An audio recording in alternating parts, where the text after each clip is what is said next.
nuestro conversatorio como parte de las actividades del día de la mascarada tradicional costarricense. Para nosotros de verdad que es un honor como gobierno local tenerlos a cada uno de ustedes como invitados, cultura domingueña, la vieja escuela, mascareros, bailadores. Creo que esta liberación no sería sin ustedes y por supuesto al panel que tenemos el día de hoy.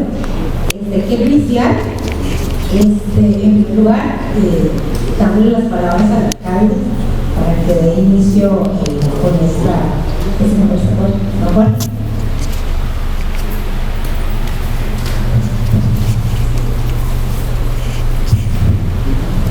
Pues buenas noches.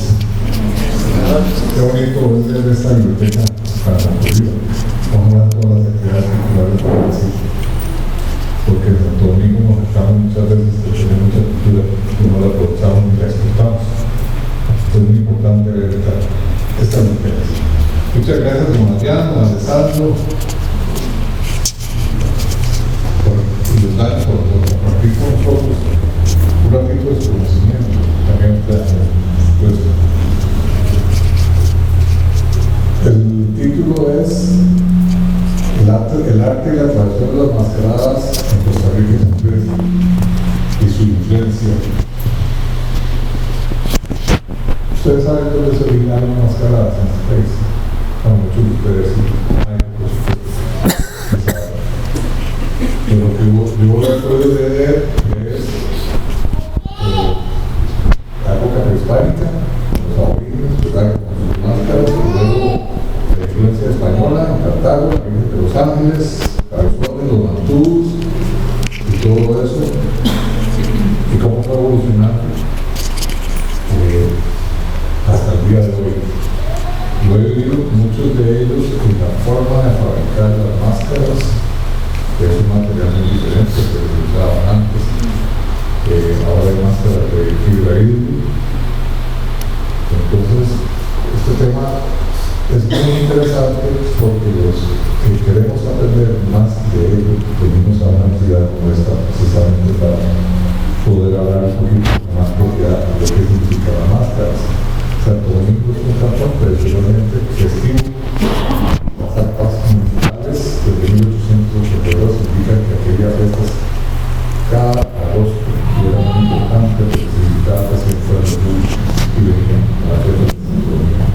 Toda esa galería que quería la estar representada hoy por la escuela de domingueña, la cultura domingueña, la máscara, los nuevos mascareros, toda esa tradición se ha mantenido. Y cuando uno viene a este lugar y se encuentra a Mateo, pero ahí tiene tu papá Jeff, o sea, es más pequeño que todos los otros, Mateo, año y medio tiene Mateo, y ya anda con su inventario. ¿Ustedes creen que no van a aprender a hacer máscaras? No, porque claro, lo que es una máscara. ¿Verdad, Mateo? Pero usted tiene más que vamos a... Entonces, cuando yo... Venga, Mateo, para que conozca, venga. Y hablando un poco, es que Jeff hizo fiebre de eso, también todos ellos están ahí. Finca se había nacido y se ponía la máscara, Finca de su familia. Allá está al final. Ahí está, sí. Es parte de Mateo. Entonces, digan ustedes cómo en Santo Domingo no se va a perder esa tradición. Rescatada por mí mismo como Mateo, como papá de Mateo y Jeff, y todos ellos están aquí. Y resulta que le pregunto a un compañero de trabajo mío que trabaja en el producto, el compañero de Jorge Sánchez, nuestro director del producto, que se llama Antonio Madrigal. Y él hace máscaras, disfruta las máscaras, baila gigantes. Y le digo, como Finca también le podía hacer la pregunta y la misma respuesta. Y le digo, pero ¿qué significa ponerse un traje de hablar? Y Antonio me dice, bueno, yo tendría que ver, porque yo le digo, ¿usted cree que yo no pueda hablar? Y me dice, sí lo puedo hablar. Pero me pregunta, habría que ver si usted lo siente. ¿Lo puede sentir usted? No todos. Es que yo pensé que era, por ejemplo, una máscara y bueno, es un sentimiento también. Es un sentimiento. Y Anthony tiene ese sentimiento, ellos tienen ese sentimiento. Son cosas que a nosotros se nos inyectó en ese ADN, que nosotros tenemos la prueba de ¿verdad? La prueba de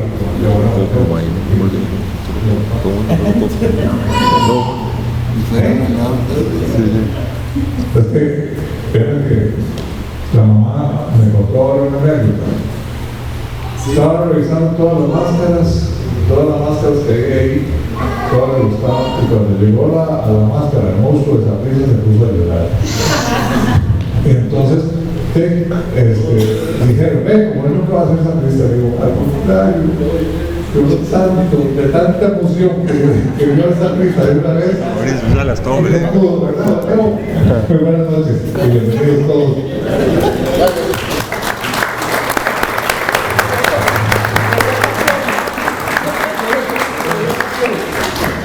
Muchísimas gracias. Bueno, ahora me corresponde presentar a quien va a moderar este panel tan importante.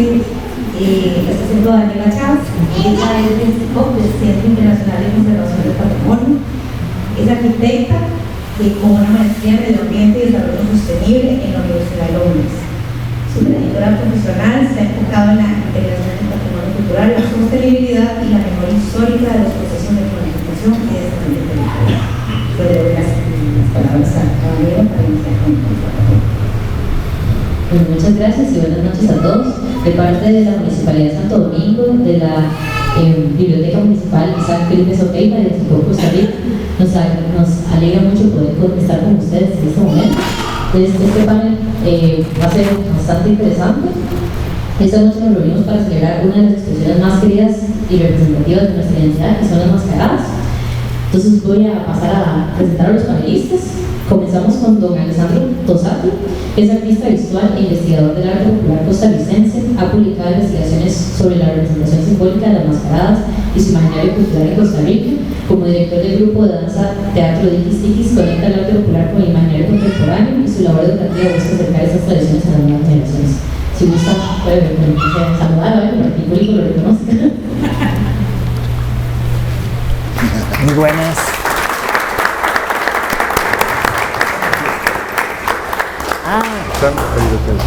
Aquí están los micrófonos.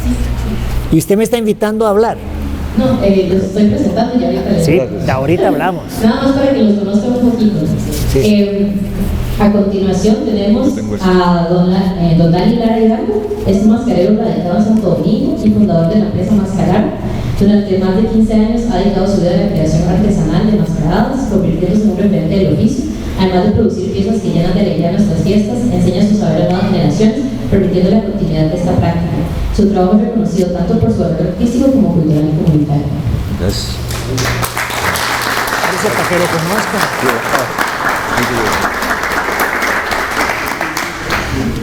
Y finalmente, don Daniel Arguedas Urbano es un reconocido artista plástico cuya obra integra la iconografía de las mascaradas con el lenguaje del arte contemporáneo.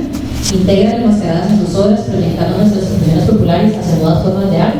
Ha participado en exposiciones nacionales e internacionales que inspiran a jóvenes artistas a explorar y interpretar la cultura popular, manteniendo el diálogo entre la tradición y la innovación.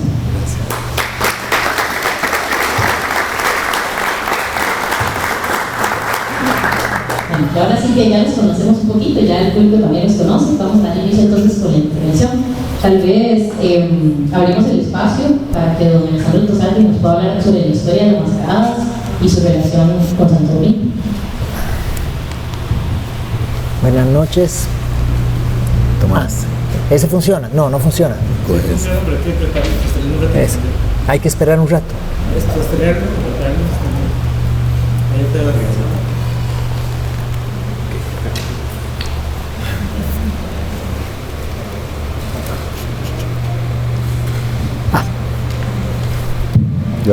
Ahora sí, ahora sí. Bueno, buenas noches. Les voy a decir, cuando me invitaron aquí a participar, ya hacía rato que Dani me estaba persiguiendo ahí para que viniera a hacer. Hubo 2 intentos fallidos, no llegamos a concretar y hasta ahorita se concretó y lo cual me alegra mucho. Yo hice un poco mi tarea ahí de los puntos que me mandaron, ¿verdad? O sea, me mandaron ahí hablara sobre el tema de la mascarada y de la importancia que tiene la mascarada para la identidad nacional. Entonces yo me puse ahí en un plano un poquito, bueno, delimitación del concepto y la delimitación temporal y la delimitación espacial de eso, que son los ejercicios mentales que uno hace, ¿verdad? Sí, ¿de qué voy a hablar de eso? Entonces, este es el concepto, en qué se aplica, ¿verdad? Y hice mi tarea un poquito, aunque después llegando aquí y ya encontrándonos y hablando y conversando, de lo que pasa es que como que de pronto siento que la cosa se modifica un poquito, ¿eh? Se me modifica un poquito el plan.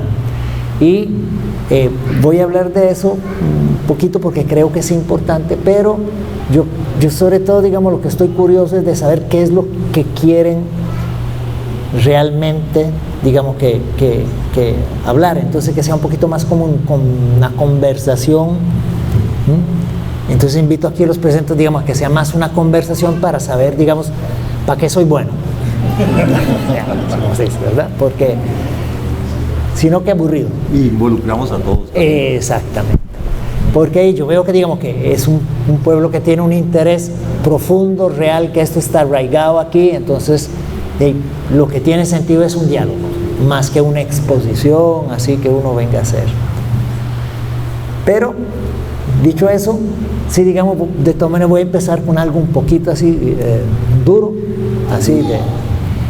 ¿Qué es eso? Digamos, para mí eso es muy importante porque, digamos, yo, digamos, le he dedicado mucho tiempo y eso es una cosa que me ha apasionado muchísimo y que a mí me ha transformado profundamente.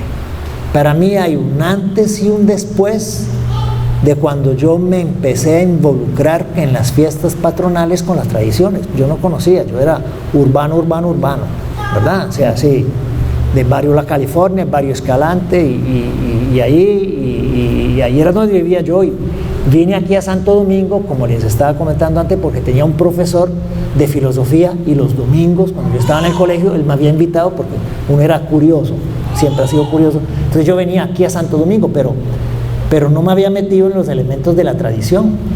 Y para mí, en un momento determinado, en el 83, 84, se me empieza a abrir lo propio de aquí, porque yo estaba en la universidad y yo estaba estudiando teatro y yo decía, tengo un profesor que me enseña el método de Brecht y tengo un profesor que me enseña el método Stanislavski que aprendió en Argentina, en Buenos Aires, y tengo otro profesor que me enseña el método Stanislavski pero de Nueva York, y tengo otra profesora que estudió en la Sorbonne en París y que me enseña pero ¿y qué? O sea, ¿será que no hay nada de este país que tenga sentido que se enseñe en la universidad? Que me enseñen a mí como estudiante de teatro, de artes dramáticas de la Universidad de Costa Rica. Y fue ahí donde, bueno, ahí empecé a meterme en las tradiciones, fue donde descubrí la tradición de los cuenteros y de las tallas de Guanacaste y de las mascaradas y de las máscaras en Boruca. Me metí hasta adentro, ¿verdad? Y bueno, entonces me cambió la vida. Hay un antes y un después para mí, y eso a mí me alegra mucho de haber dado ese paso totalmente fuera de la universidad y fuera de, digamos, de ese área estirada, urbana, ¿verdad? Formal, y entrar en otra relación completamente diferente con la gente, con las personas. Entonces, eso fundamental para mí. Además, como yo siempre he sido artista, ¿verdad? Lo principal mío ha sido, digamos, el arte desde que estaba en el colegio. Y eso es fundamental, romper esos esquemas formales, ¿verdad? Que lo que hacen es que levantan paredes, muros entre la gente. Entonces me parece que un primer elemento importantísimo es eso, digamos, de la tradición. Y de esta tradición, que es una tradición que, de alguna manera, aunque está ordenada, organizada, estructurada y cuidada por un montón de gente, pero rompe las barreras. Rompe las barreras en un montón de sentidos, y eso es uno de los grandes valores que tienen, porque necesitamos romper las barreras, necesitamos romper los límites que se nos ponen, ¿verdad? Y lo que estamos acostumbrados. Y ese es el marco, digamos, de las fiestas, ¿verdad? Que es inseparable para mí la mascarada de las fiestas. Y las fiestas tienen ese elemento fundamental de que mueven toda la forma como está acomodada una comunidad y le dan otra dinámica y otro movimiento y se producen una serie de cosas que de otra forma no se producirían. Y ese momento es muy particular. Pero bueno,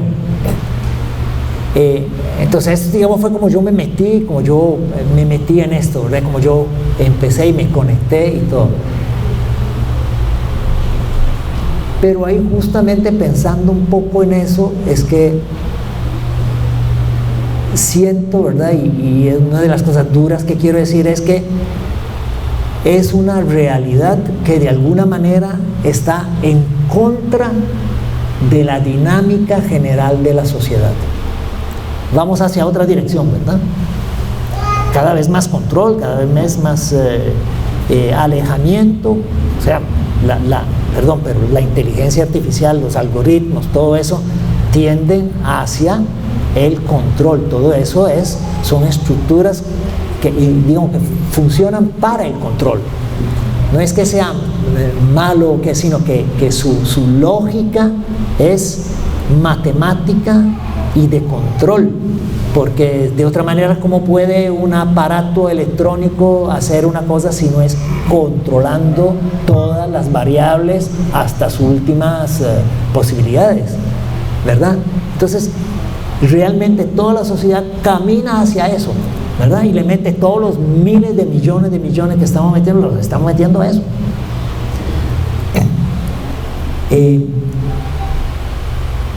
Entonces, este fenómeno, el fenómeno de las mascaradas y la importancia para la identidad, sí, es contracorriente.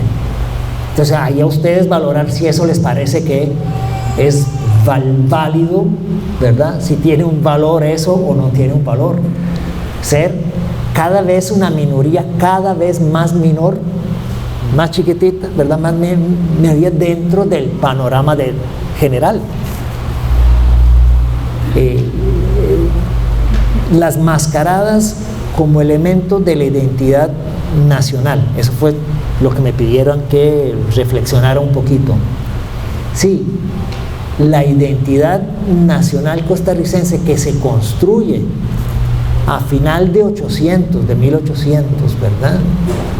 Tiene mucha relación con las mascaradas, porque tiene mucha relación con la vida de las comunidades rurales del Valle Central, pueblitos agrícolas donde se producen el café, pero además la caña y el tabaco y las yucas, ¿verdad? O sea, y los chayotes y todo demás. Todos los pueblitos del Valle Central son comunidades agrícolas, en su centro la iglesia, y su momento máximo las fiestas del santo patrono, y progresivamente, digamos, los elementos que participan de eso, ¿verdad? La música, la comida, las procesiones y las mascaradas. Entonces las mascaradas están en el corazón de el elemento constitutivo de la identidad nacional en términos real de construcción desde las raíces, desde la tierra donde la gente siembra, ¿verdad? En todas las comunidades del Valle Central, y que poco a poco se construye la identidad nacional, donde la mascarada tiene una participación importante. Entonces, pero ya vemos cómo es esto. ¿Cuánto se produce hoy en día en Santo Domingo? En la tierra. ¿Ya? O sea, todas las comunidades que antes tuvieron una estructura social, una base económica, por lo tanto una organización social, y entonces una construcción cultural propia determinada, están en proceso de transformación cada vez más fuerte. Y por eso digo lo otro, ¿verdad? El mundo tecnológico la información, la informática, todo eso, y en el centro de eso, en lo que nos corresponde, Netflix. Qué bueno. Netflix y Spotify, YouTube, ¿verdad? ¿Cuánta de la cultura que nosotros consumimos día a día, hoy en día en Santo Domingo, como en cualquier otro pueblo de Costa Rica, está producido en Santo Domingo? Es que antes la gente no tenía Spotify, no tenía Netflix, no tenía nada de eso. La gente lo que tenía el músico de a la par, del pueblo. En la noche la gente salía, tocaba la guitarra, se cantaba una canción, y además cuando la filarmonía o la cimarrona se presentaban, esa era la alegría máxima, porque era como decir el concierto de la estrella del rock que llegaba, de estrella pop, ¿verdad? O sea, yo ya no sé quién ahorita, ya soy muy desactualizado, ¿verdad? Eso era lo que significaba eso en la creación de la identidad nacional costarricense, ¿sí? Entonces estamos hablando de niveles, ¿verdad? Estrella de rock, ¿verdad? Pero cada día más eso se está moviendo a que lo que nosotros consumimos no es producido aquí. Y si es producido aquí, es producido la mayoría de las veces con formatos que están predeterminados por la gran industria. Había, por ejemplo, en los años 2000, que andaba muy metido con comunidades indígenas, había ciertas comunidades indígenas que cuando tenían acceso a los medios digitales para hacer imágenes, por ejemplo, y eso decían, pero esos no son los colores que yo quiero usar. La oferta de los colores, digamos, ya ahorita es mucho más matizado, pero en ese tiempo, digamos, había una escogencia más limitada de los colores, y decían, esos no son mis colores. Entonces, aunque no lo veamos, la tecnología no es neutral, ¿sí? Siempre impone ciertas condiciones. Entonces, cada vez es menos lo que es la relación en la circulación entre producción y consumo. Cada vez más la producción está lejos del consumo. Y claro, la lógica es esa, la lógica es que la economía crece y que ojalá seamos simplemente consumidores, no productores, porque los otros producen para vendernos, obvio, ¿verdad? Pues esos grandes mecanismos, digamos, funcionan en ese sentido. Entonces, de nuevo, vuelvo a ser, de una vez me adelanto, pero de ahí que digamos que un pueblo que tenga tanto interés en la música local, que donde hay tantos músicos, donde hay tantos mascareos, va contracorriente, ¿ah? Una comunidad así y una práctica como esta va contracorriente, porque va en contra, digamos, de la que es la gran dinámica que se está desarrollando. Y otra cosa que ahí digo, bueno, delimitación espacial también, ¿verdad? Eso, digamos, como decía, es fundamentalmente la mascarada, es de aquí, de los pueblos del Valle Central. No es algo típico de la zona del Caribe. Limón tiene otras prácticas, ¿verdad? Otro tipo de música, del calipso, ¿verdad? El calipso que fue importantísimo y que, digamos, en Costa Rica se ha despreciado, perdonen muchísimo, Limón y la cultura limonense y todo eso. Limón era, en un momento, si no la más, era una de las ciudades más importantes del Caribe para la cultura afro, ¿verdad? El héroe nacional de Jamaica era el señor que estaba en Limón, ¿verdad? Y cuyo local se quemó hace no mucho. Igual el héroe nacional de Jamaica, ¿verdad? A nosotros se nos olvida eso. Los Calypsonian competir con los Calypsonian costarricenses era, ¿verdad? Era taco a taco en la primera liga. Nosotros, digamos, eso no lo tenemos en mente, pero bueno, otra parte. Esta es la parte de identidad que no está tan asumida, porque como es San José que domina el espacio nacional, ¿verdad?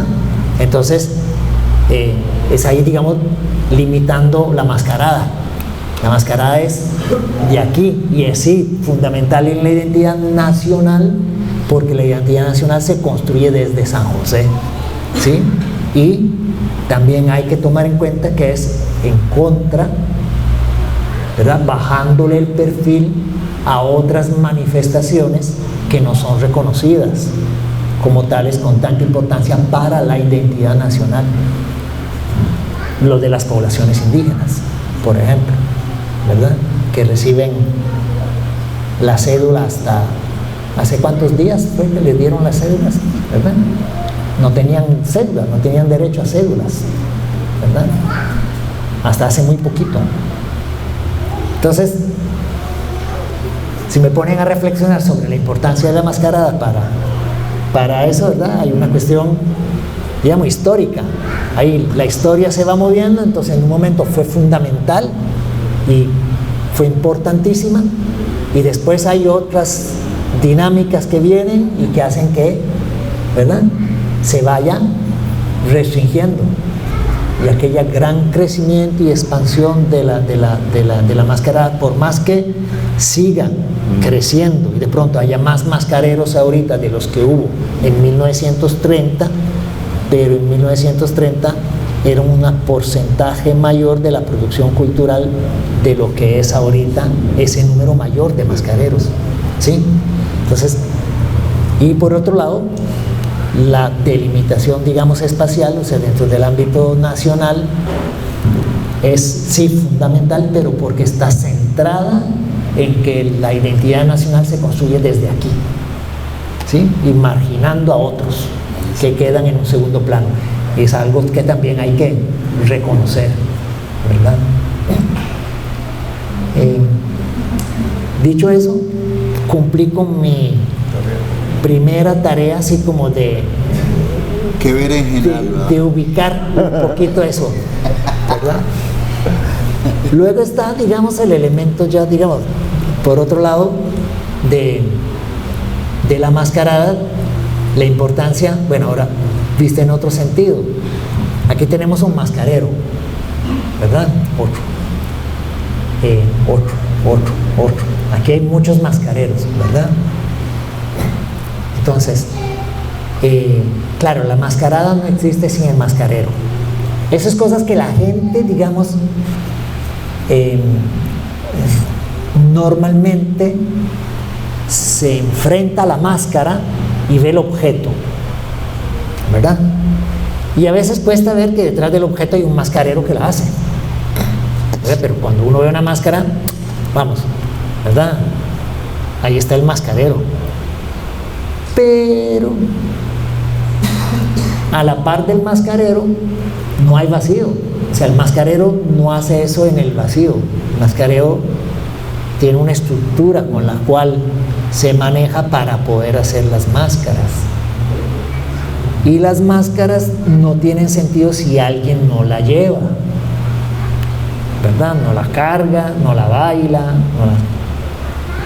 pero esa persona, ¿cómo se pone en contacto con el mascarero?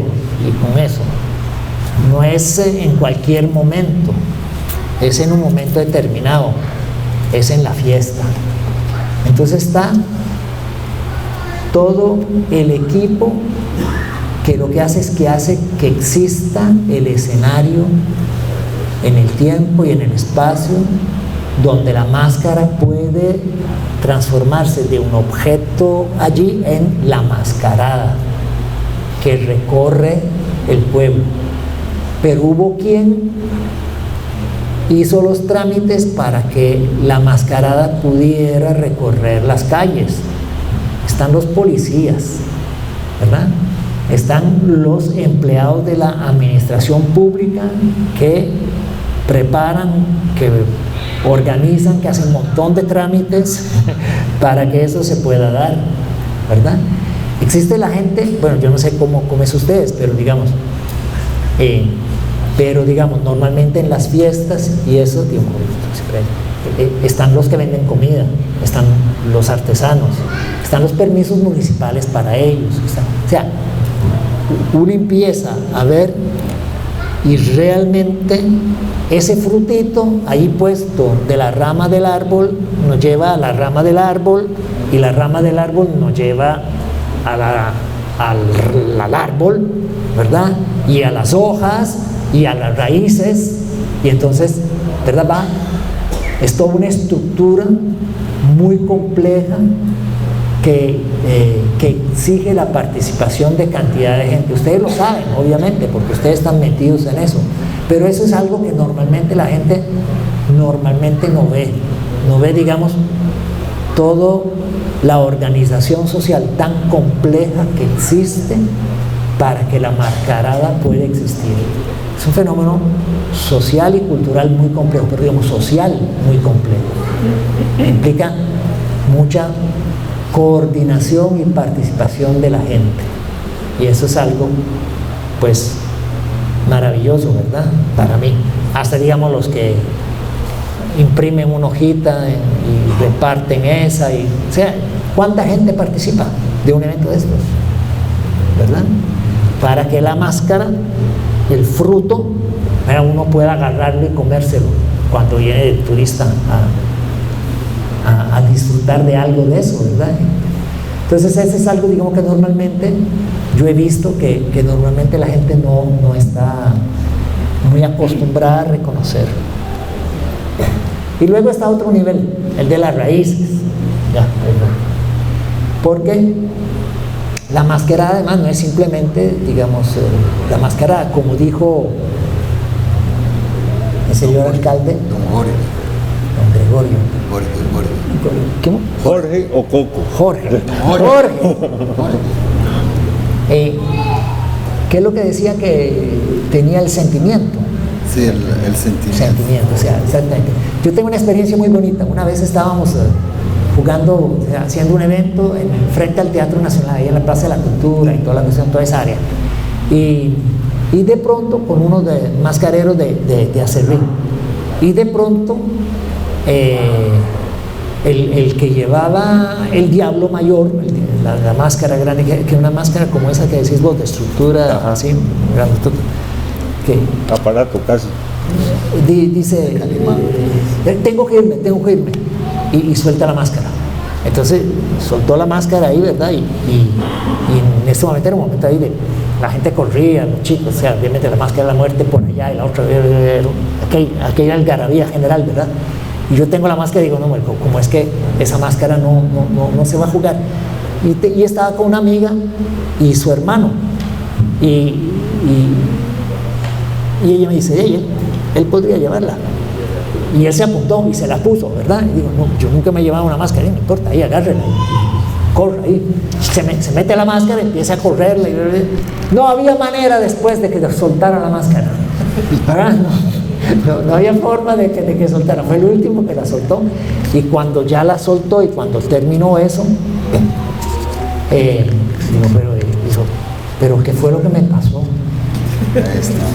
¿Qué fue lo que me pasó? O sea, él se transformó, dice, él me decía, es que yo me transformé completamente, o sea, yo no era yo, era la máscara, se decía, era el diablo ahí que andaba corriendo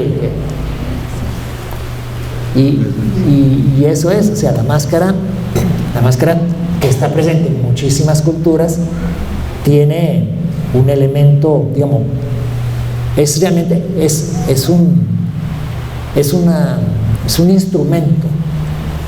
Es un instrumento sumamente sofisticado porque es un instrumento fundamentalmente simbólico que impacta en ese nivel y que hace que se establezca una relación entre el que lleva la máscara y la persona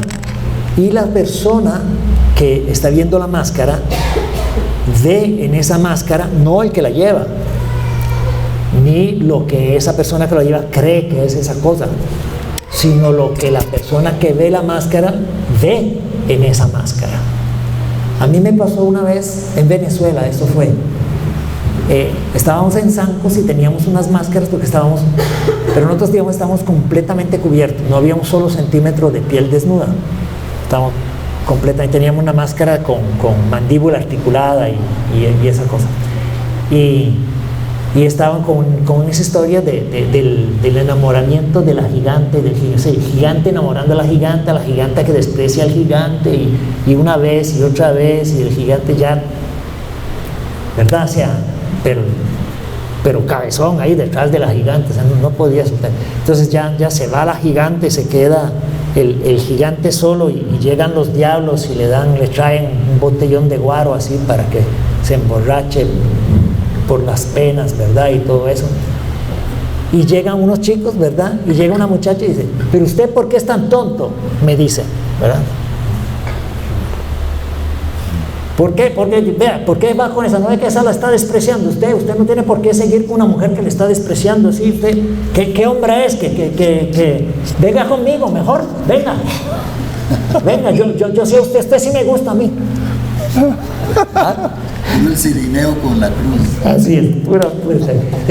Ella se metió tanto en el cuento, claro, ¿verdad? Que ya estaba, digamos, robándole el hombre a la giganta que lo despreciaba. Bueno, esas cosas, yo lo digo porque me pasó, o sea, esas cosas suceden, o sea, yo ahí vi claramente cómo la persona proyecta completamente su personalidad, su visión, su cultura, su simbolismo en aquel objeto, que sirve como instrumento para que se active. Y la fiesta es un instrumento, justamente es la gran maquinaria en la cual están esos instrumentos que son las máscaras, que pone a funcionar ese elemento de creación simbólica. Y ahí hay muchos niveles de creación simbólica en la fiesta. Nada más quisiera con respecto bueno, buenas noches a todos, pero es que es muy rico lo que está diciendo Alejandro para pensar en la capacidad ritual ancestral de la máscara. Es decir, hay un asunto que es atemporal. Si uno se pone el diablo, está listo, como dice Alejandro, está listo, se transforma en el diablo, o en la calavera, en la muerte, o en el gigante, o la giganta. Y eso es una capacidad que no tiene que ver con las épocas, que no tiene que ver con los años 30, como decía Alejandro, y que a mí me parece valiosísimo, digamos, que es una parte central. Yo igualmente, Alejandro, pienso que la visión del otro construye el personaje, como decía usted. O sea, el que ve, el que observa, al que porta la máscara, construye parte del personaje, pero además también el que observa, porque a los que nos gusta vestirnos, aunque hagamos las máscaras o no, es también, digamos, todo lo que se percibe a través de esos huecos. O sea, uno anda una cámara constantemente. Uno está mirando, oliendo, sudando, y no es uno, como dice Alejandro. Entonces se percibe, digamos, hay una serie de sensaciones que hacen que no haya que saber cómo andar el artefacto o el instrumento, como dice Alejandro. Nada más quería decir eso. ¿Qué crees que sí? Sí, es que me parece que vos, digamos, como sos artista plástico, además, digamos, eso tiene mucho que ver con el arte. O sea, sí, claro. O sea, ¿qué pasa cuando alguien se enfrenta a una pintura o una escultura? O sea, hay un elemento de... El asunto, digamos, maravilloso de la máscara, y tal vez vamos desgranando todo el asunto, es que es un evento completo. Es decir, sucede en un espacio de todos, pasa de lo individual a lo colectivo. Uno deja de ser persona y se convierte en los otros también. O sea, esa es una capacidad que tiene la máscara popular, que no la tienen otras artes. Por eso es tan encantadora y tan maravillosa, porque, digamos, nos transforma. Y lo que decía Alejandro, qué maravilla que está aquí porque, digamos, empezó con las piedras. Yo voy a tener que desmenuzar lo que hizo Alejandro, en el sentido de que es digamos, la gente que está en el mundo de la máscara popular, me parece que resiste consistentemente, como lo hizo Lito Valerín, como lo hizo los hermanos Arias, como lo hizo los Fred, como lo hizo los otros de Cartago, los Martínez, como lo hizo mi tío, y tal vez yo me voy a presentar ahí, porque mi tío, digamos, yo crecí viendo a mi tío bailar las máscaras de él, y esa condición, digamos, del niño pequeñito que estaba observando al diablo, a la calavera, y después está observando al tío, es una condición que lo marca a uno por vida. O sea, yo no creo, digamos, yo no me vería en lo que soy si no es a través de la experiencia de él, digamos, esa transmisión casi exorcista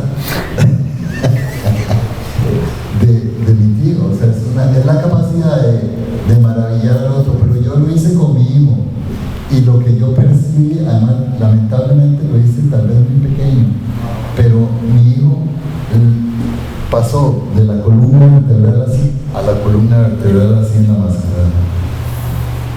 Porque yo la llevé en mis hombros, y la experiencia de ver a él, eso que vino, lo levantó completamente. O sea, lo convirtió lo dirigió. Pero pasó de un ser así a un ser así.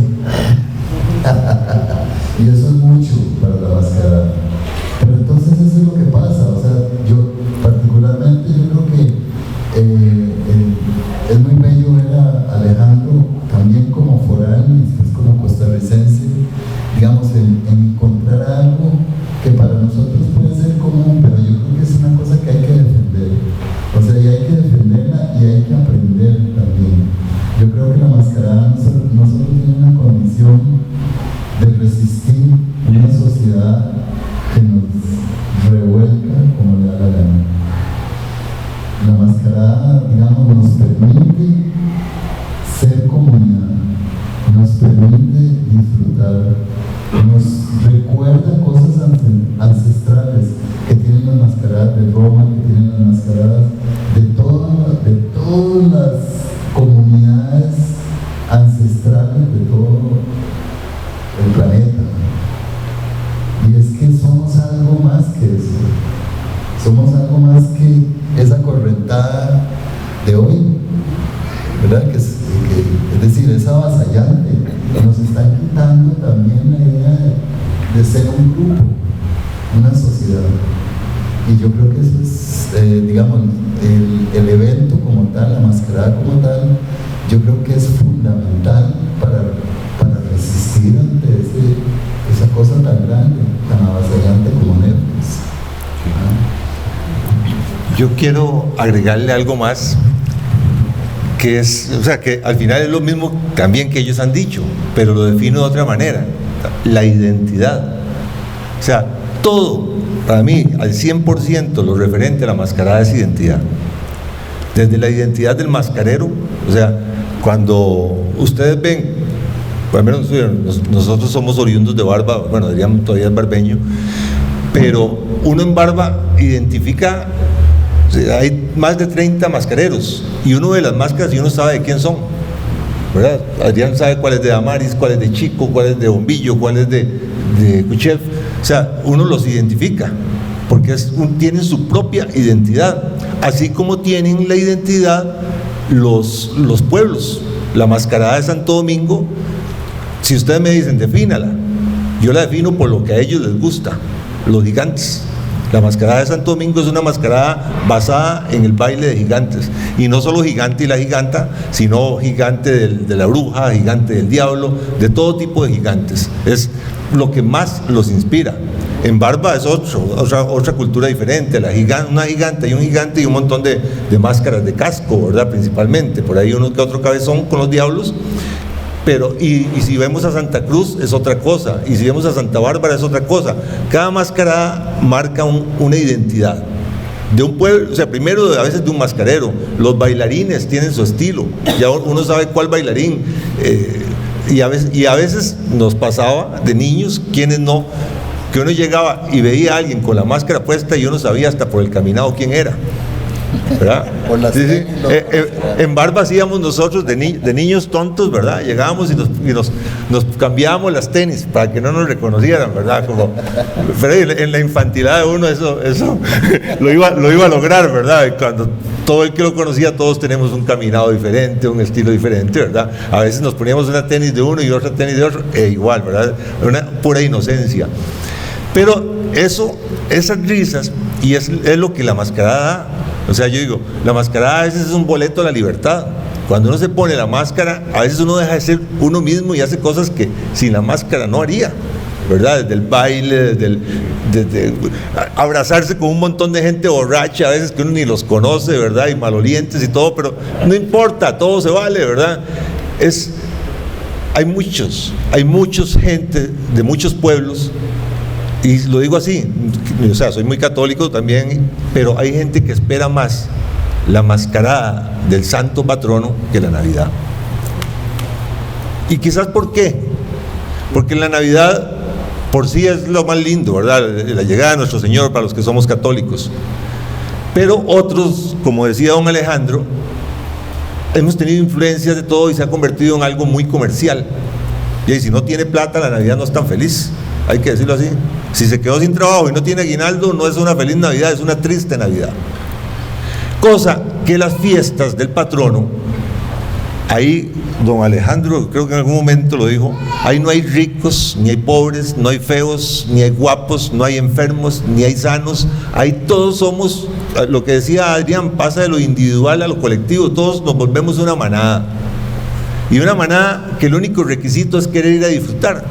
El que no quiere ir a disfrutar, mejor que se quede en la casa, porque los payasos o la mascarada o como lo quieran llamar, es un derecho de ser feliz. Todos los que van ahí van con esa intención. El que no, pues mejor se queda en la casa, nada pasa. Pero entonces, eso es lo que digamos, significa para mí. Yo siempre tengo que relacionar la mascarada con felicidad, porque nadie quiere participar de la mascarada con malas intenciones, y sobre todo eso, o sea, no hay clase social. En la mascarada usted puede ver de la persona que vive en una condición más limitada hasta aquel que es muy acomodado, pero que también tiene una gran pasión por la mascarada, y los ve juntos, los ve abrazados, los ve posando para una foto juntos, nos ayuda a volver a hacer eso que se ha perdido tanto, a ser amigos. Hoy en día pasa que a veces sí, por ejemplo Santo Domingo, un cantón que vive cada vez abriendo residenciales nuevos porque tenía muchos cafetales, ¿verdad? Y entonces yo soy parte de los que ha llegado, y al principio cuesta. O sea, yo cuando llegué a Santo Domingo hace 20 años, les digo que yo decía, una vez en la misa, estaba el finado padre el regañón, ¿cómo se llamaba? Freddy.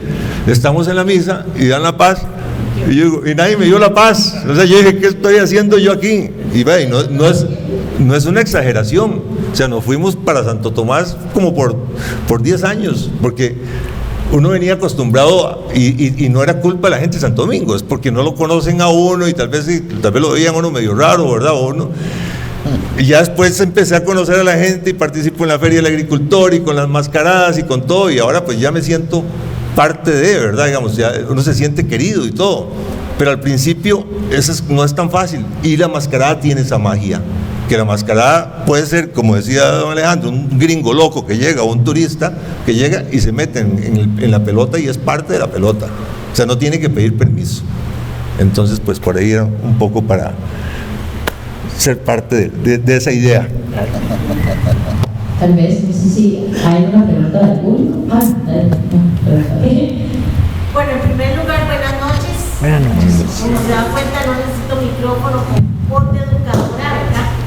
Agradecerles su presencia porque esto es muy valioso para la comunidad. Y quería retomar un aspecto de nuestra mascarada que hace muchos años vivimos y que Coco, que es un poquito menor que yo, ¿verdad? Porque siempre me lo recuerda, puede, y muchos de los que están aquí más grandes van a recordar que en Santo Domingo eran famosas las mascaradas con Marcial. Con Marcial, que se ponía El como cuplero. unos calcos blancos, venía de Alajuela, se bajaba del tren allá en la estación en Santa Rosa, y Marcial iba por las casas. Yo recuerdo muy bien, por ejemplo, donde el abuelo de Coco, donde Sebastián, que siempre paraba y él le daba coplas a las damas y recibía una donación, en ese entonces 2 pesos, 3 pesos, 10 pesos, cuando era mucha plata a la gente, y le daban por la copla que le echaba a las mujeres. Y Marcial iba ahí con la mascarada. Entonces yo, mientras estaba aquí sentada, les hice una copla. Estamos en esta noche, en esta importante reunión. Por dicha que vine, porque si no, qué colero.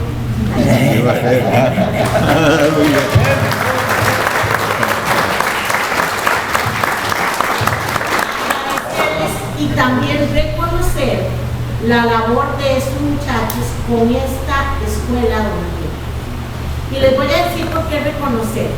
Porque, como lo digo Coco desde el inicio, que hayan niños tan pequeños ya integrados completamente en la mascarada, nos demuestra que esto no se va a perder.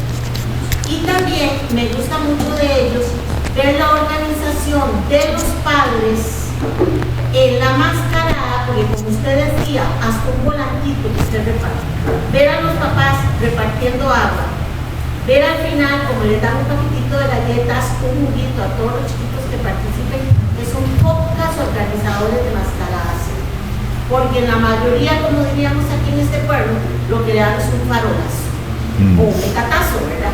Pero aquí eso es muy importante. Los niños van tranquilos, participan y al final su juguito y su galleta.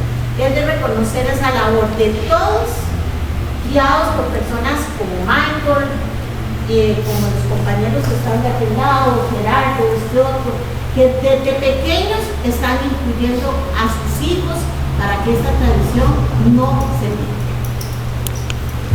Bueno, a la señora.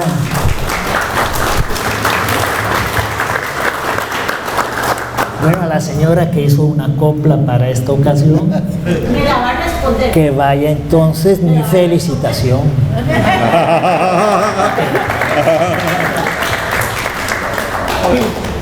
Usted me la tiene que responder. ¿Ya?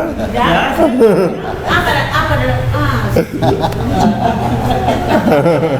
Gracias.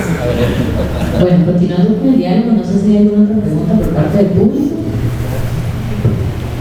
A ver si me puede responder. ¿Por qué son tan diferentes las mascaradas, incluso en pueblos tan cercanos como de 2 o 3 kilómetros? Yo sé que tiene que ver con identidad y con todo eso, pero ¿por qué, por ejemplo, en Barba es tan diferente que en Mercedes Norte, a 1,5 kilómetros? ¿Por qué son tan diferentes? ¿Por qué evolucionaron diferentes? ¿Qué piensa usted? Bueno, vamos a ver opiniones La ahí. verdad yo no conozco de Mercedes Norte. Sí. Pero es que, a ver, las mascaradas se originan en ciertos lugares, ¿verdad? Y luego se difunden. Entonces, por ejemplo, la forma como nace en Cartago, la mascarada, es diferente y tiene una lógica diferente de cómo, por ejemplo, los Freire después toman esos elementos y la hacen una cuestión en San José con una lógica que además es más, llamémosla así, como comercial también. Y yo diría, en Barba, por ejemplo, por la experiencia que yo tengo, Barba es uno de los pueblos más antiguos del Valle Central.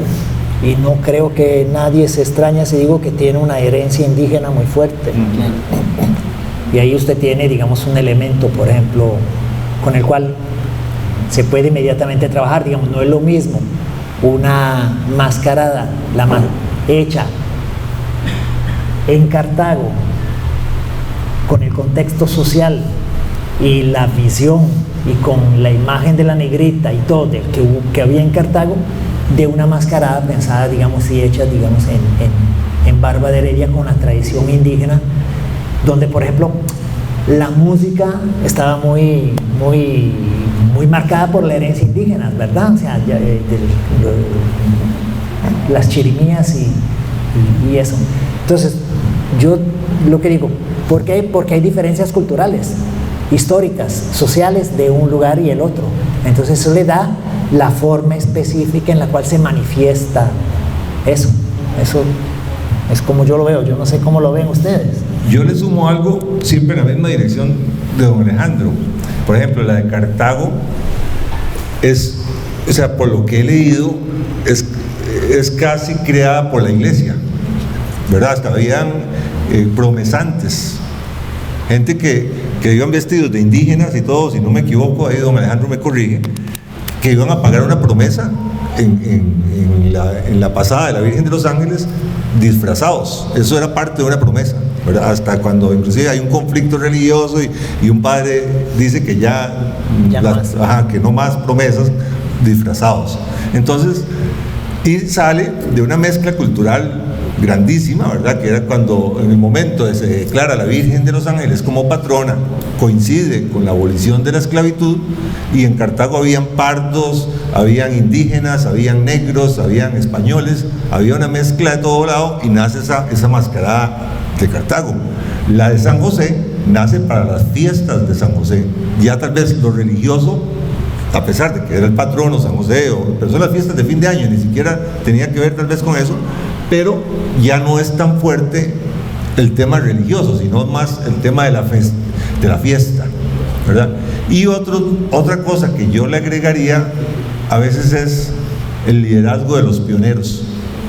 Puede ser que en algún cantón, en Barba, yo por ejemplo pienso que posiblemente Carlitos Salas, por su influencia, ¿verdad?, con artistas, ¿verdad?, escultor y todas esas cosas, busca un estilo muy perfeccionista de la mascarada, ¿verdad?, con mucha excelencia. Y por otro lado, algo que yo he coincidido es que, digamos, a 200 metros de la casa de él estaba el matadero, donde está la casa Scout, por donde vive usted. Entonces posiblemente eso es que se relaciona tan fuerte el tema del uso de la vejiga, porque era tan fácil ir a conseguir las vejigas, ¿verdad? En Santo Domingo, por ejemplo, las fiestas, y sí, como decía Jorge, como decía Coco, siempre estaba el tema fuerte de la fama de esas fiestas. Y lo que he leído yo con periódicos antiguos, habían fiestas muy famosas y muchas de esas tenían algo en común, que era la cercanía con la línea del tren. ¿Por qué? Porque cuando estamos remontando, o sea, llegando a tiempos antiguos donde no era tan fácil transportarse, pero la gente de San José tomaba el tren y era muy fácil venir a Santo Domingo, bajarse, ir a las fiestas y después volver a San José, igual que los de Alajuela. Cosa diferente era irse a cantones que estaban más lejos de la línea del tren. Entonces Santo Domingo, que siempre fue, yo, digamos, admiro el templo de Santo Domingo. O sea, yo digo, cómo un cantón en ese momento logró construir un templo que hoy en día es una belleza todavía, grandísimo, ¿verdad? Imagínense. De hecho, he visto fotos donde ni siquiera la mitad del templo estaba en las bancas, todo el resto era vacío atrás, porque la población seguro era muy pequeña, pero igual decidieron hacer un templo amplísimo, ¿verdad? Y hermosísimo.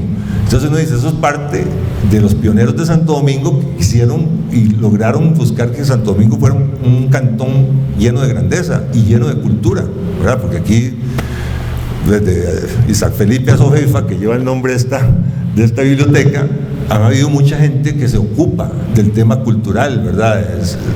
Es una de las cosas más lindas para mí este cantón.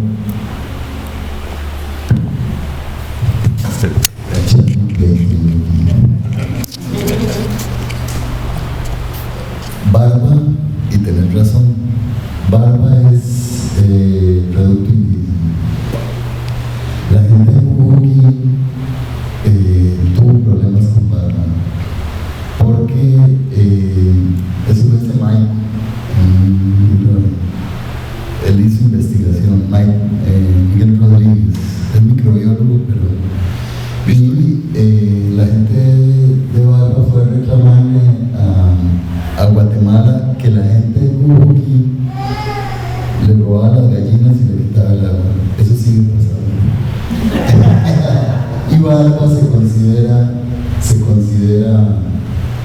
los barbeños nos consideramos barbeños, no heredianos, disculpen, somos barbeños, no somos heredianos. Entonces hay un sentido guerrero, pero además también,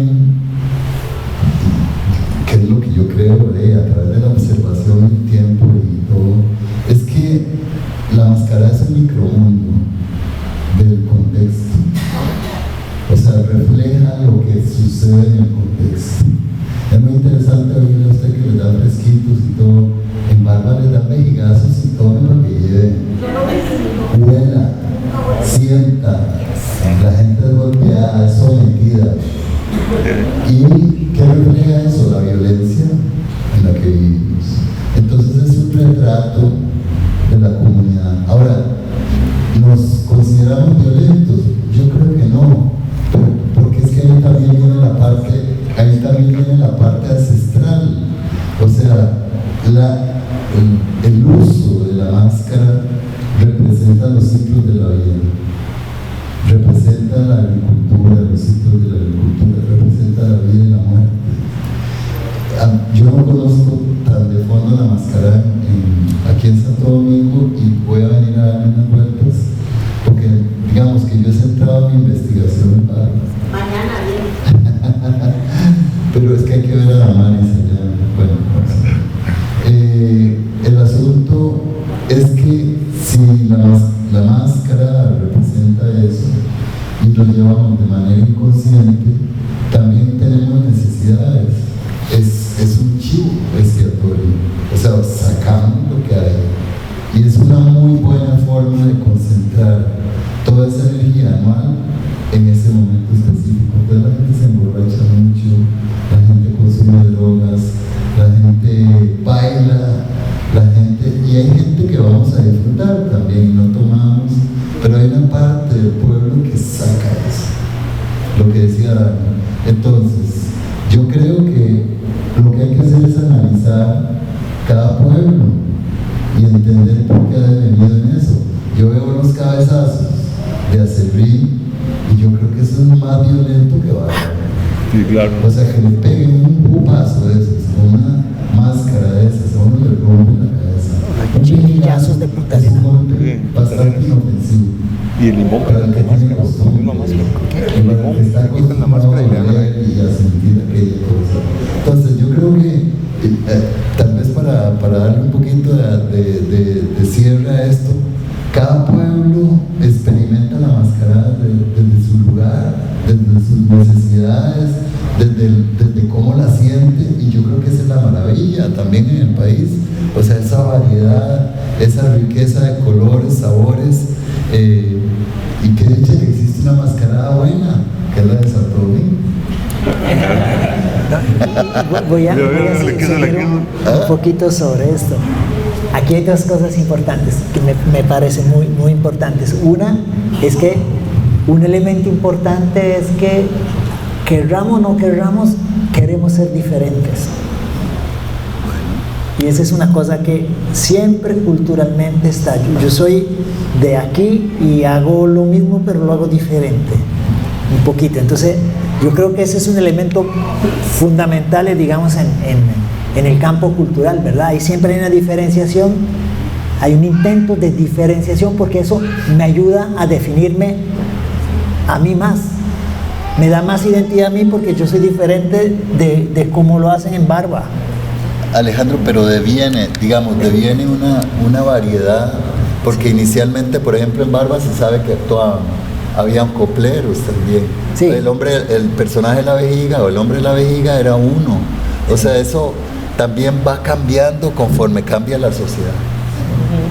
Puede ser que aquí se vuelva la más violenta en 25 años. Sí. Y el otro tema, perdón, es el de la violencia. El de la violencia yo creo que yo he trabajado un poquito sobre eso, porque yo me pregunté qué es lo que pasaba con las mascaradas y con la violencia que se manifestaba en las mascaradas. Yo trabajé con un amigo psicólogo este tema. Y es muy interesante eso. Con él, digamos, porque yo tuve una experiencia haciendo teatro. Tuve una experiencia con unos groenlandeses, unos inuit, que vinieron a un festival de teatro aquí en Costa Rica, en el 89, creo.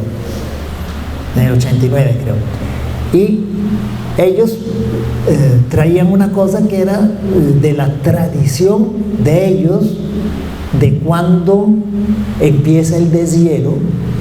Entonces ellos se transformaban en unos bichos horribles, se pintaban, se ponían unos palos en las bocas, empezaban a salirle las babas y todos por todos lados, salían los dientes así, se amarraban el pelo, o sea, se veían horribles. Se hacían una máscara, ¿verdad?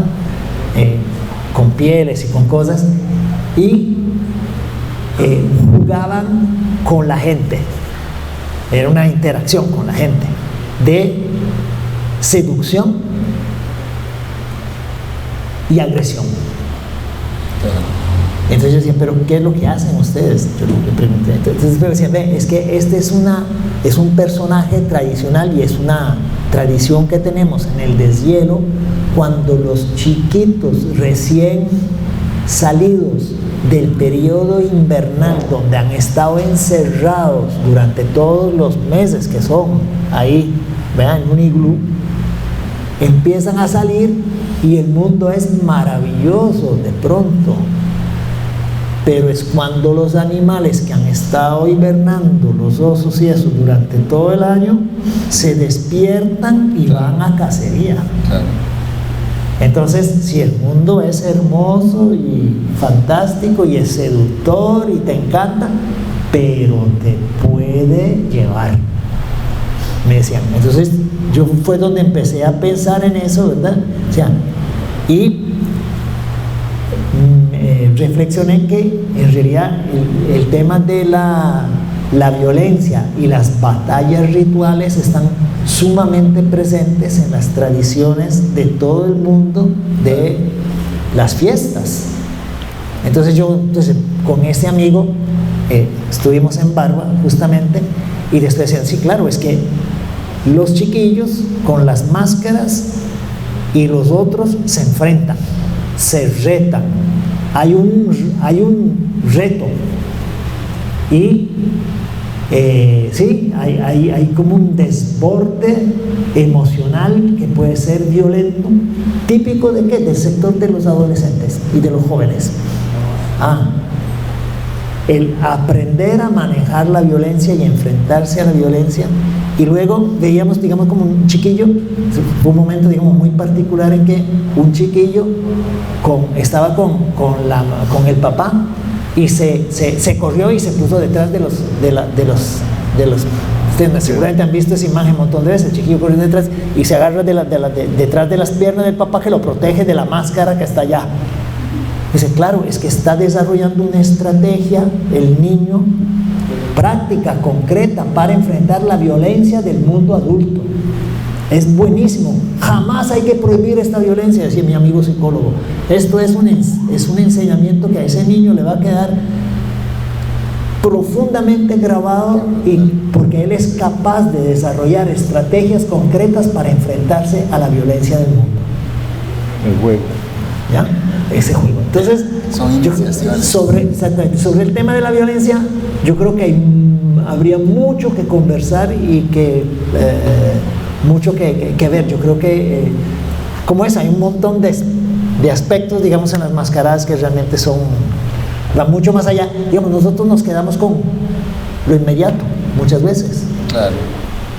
Y por eso me parece muy importante como que estamos haciendo hoy, porque podemos en la conversación ir más allá de lo que es también digamos, otro de los aspectos que tiene que ver con la historia, por ejemplo, de la mascarada de Lito Valerín, que también ha cambiado a través de la historia, que en diferentes lugares tiene condiciones particulares y pareciera que a veces desaparecen, pero después vuelve a eliminar, que es el sentido crítico de la mascarada.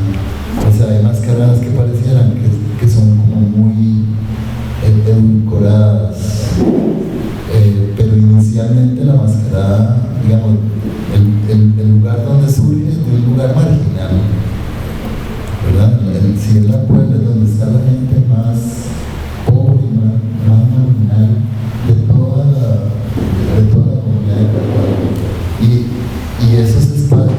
una visión crítica hacia ciertos sectores de la comunidad. Entonces eso aparece y desaparece hoy, y se ve, a veces se ve reflejado en ciertos mascareros, en otros no. Es muy interesante también. Yo creo que son muchos aspectos, ¿verdad? Hay algo ahí también, digamos, directo a lo que es una frase que de hecho, digamos, está de las ideas, de las definiciones de Adrián de la mascarada, que en un momento yo le dije, es que la mascarada, ¿cómo ha cambiado? Y me dice, no, es decir, Dani, la mascarada nunca ha cambiado, sigue siendo la misma, se ha transformado constantemente. Y efectivamente, o sea, los domingueños, bueno, no sé, de los que yo he escuchado, la que recuerdan primero es la mascarada cuando venía Chamonix, ¿verdad? Entonces posiblemente eran los gigantes y máscaras de casco, muy similar a lo de Barba, pero sin uso de vejiga, ¿verdad? Más con el tema del baile y todas estas cosas. Y hoy en día es diferente, hoy en día es con el tema de los gigantes, porque esa es la transformación que ha venido llegando a Santo Domingo. En Barba, por ejemplo, cuando nosotros estábamos pequeños, el juego era diferente. El juego era que los payasos salían y uno corría para que no le pegara, o sea, era un juego, un reto, ¿verdad? A ver si me lograban pegar el vejigazo. Inclusive a veces uno era más osado y llegaba y lo enfrentaba y le hacía una gambeta al payaso y se quitaba el vejigazo y entonces se ganaba los aplausos. Ese era el juego. Hoy en día le ponen la espalda a uno para que les dé y hacen, inclusive se hace calle de la amargura donde hay payasos de este lado y payasos de este lado y pasa la gente en medio y le dan 100 metros de vejigazo a propósito para que les den, o sea, la gente es así de masoquista. Y por ejemplo, parte de las grandes transformaciones ha sido el tema de la mujer. En Barba, cuando don Alejandro hizo la tesis en el año 87, casi que le puedo asegurar que no vio una sola mujer vestida de payaso. Hoy en día puede ser tal vez un mínimo un 10% o más de los payasos son mujeres, ¿verdad? Entonces, cuando Adrián le decía a ella que Santo Domingo dentro de 20 años puede ser más violenta, la mascarada, es un decir, pero posiblemente sí es un tema claro que no sabemos cómo va a ser la mascarada de Santo Domingo dentro de 20 años. No, pero lo que es muy interesante es porque ustedes eligieron los gigantes y es porque no se puede portar vejiga. O sea, ya hay una estrategia, o sea, está muy bien pensado también como estrategia. Yo creo que el énfasis es en el baile. O sea, esa es la riqueza más bien. Porque eso la comunidad también de alguna forma lo guía y lo elige. Yo creo que Barba este año tuvo algo muy particular y fue que cerraron el parque y apareció por primera vez el desfile. Miles de máscaras que pasaron a través de una serie de espectadores que estaban detrás de la valla. Detrás de la valla. Barba tiene particularidades muy curiosas y es que los fenómenos cambian rápidamente. En cuestión de 5 o 6 años ya es otra mascarada. Entonces, yo creo que ustedes lo están haciendo muy bien, dando jugos, dándole comida a la gente. Pues en Barba eso es, bueno, sucede con los dedicados, pero son más cosas que juguitos, ¿verdad? Juguitos de otros.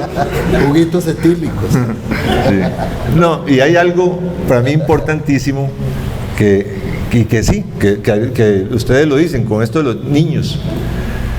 Si Santo Domingo o Barba o cualquier otro cantón quiere tener dentro de 20 años una mascarada robusta, tiene que trabajar con los niños.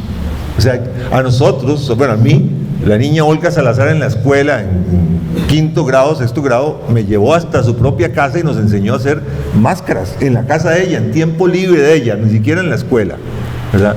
Y así prácticamente todos los chicos aprendían a hacer máscaras en la escuela. Cuando ustedes le enseñan, si hoy le enseñamos a un chico de la escuela o del colegio a hacer máscaras, dentro de 10 años ese chico ya va a tener mínimo 10 máscaras. Bueno, aquí está Julián, que en el último año ha hecho como 5 máscaras o más, no sé, ¿verdad? Es un nuevo mascarero domingueño.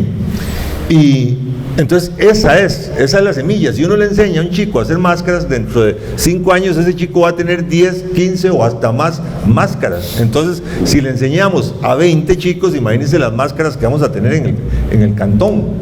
Entonces es la semilla, porque a un grande, si no le gustan las máscaras, ya no vamos a hacer que le gusten. Por más que le ofrezca la mejor cimarrona, que les ofrezca las máscaras hechas por escultores, no le van a gustar. En cambio a un niño, si uno le empieza a enseñar esas cosas, le empieza a cuidar el tesoro de un país, que es la identidad. O sea, lo que le estamos enseñando es a cuidar un tesoro, no a hacer una máscara, porque un país sin identidad, ¿qué es? O sea, dejamos de ser nosotros. Entonces, yo creo que esa es mi invitación, ¿verdad? Bueno, al gobierno local y a los educadores y a todos, y a nosotros mismos como mascareros, ¿verdad? Los que hacemos máscaras, pues que tengamos esa apertura, sobre todo con el tema de los niños, porque de eso va a depender el futuro de esta tradición que tanto amamos, ¿verdad? Gracias, don Dani, por esa reflexión. Tal vez ahorita don Daniel y don Alessandro, una reflexión final para poder cerrar el conversatorio. La reflexión. Bueno, yo siento que un poco al inicio de la conversación Alejandro les hablaba de los porcentajes de las comunidades con relación a los años 30. A mí me parece, por lo menos en el contexto de Barba, percibir que no es así, que hay una exploración de muchísima gente alrededor de la máscara, de la mascarada, digamos que las comunidades son muchísimas más que en aquellas épocas.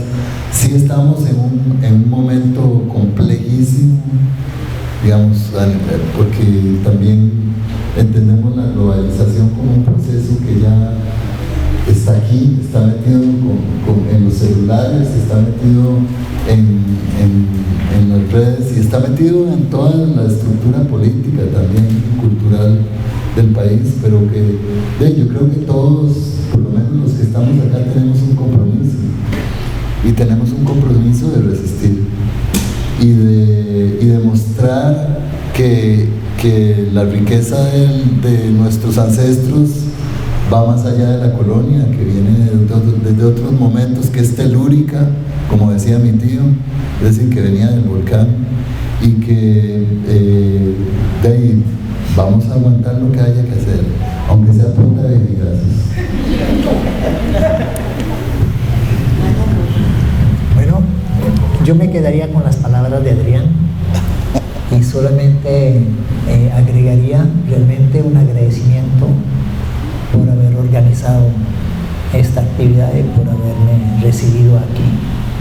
Así que hasta aquí. Muchas gracias. Muchas gracias.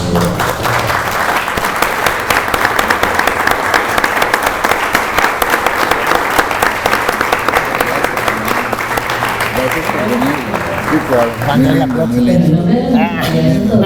No, verdad, para nosotros es un honor. Agradecemos profundamente a nuestros invitados y también a las personas que nos están acompañando, y les invitamos a seguir participando de las actividades culturales y a seguir apoyando el Festival Zonas Máscaras. Muchísimas gracias.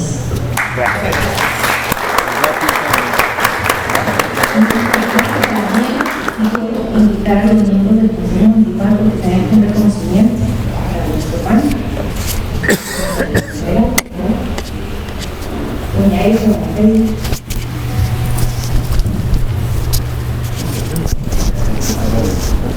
Que nos van dando el conocimiento. Pensé que iban a probar algo, que estaban en sesión. No. Que a veces dice. Los nombres ciudadanos.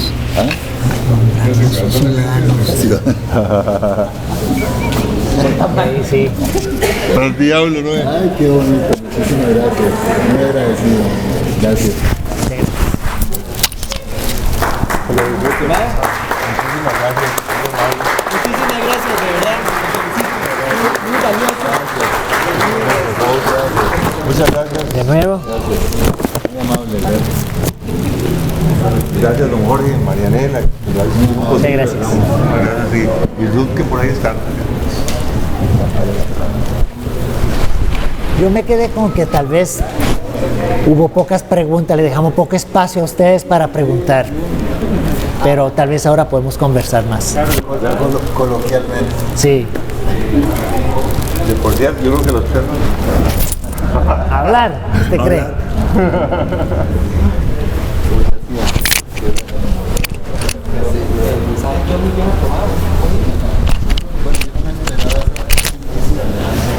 ¿Qué? Yo hice mi tarea, pensé. Siéntese a la parte de Adrián para que No. cambiemos un rato para que hable también con Mariana. No, yo No, pero yo creo que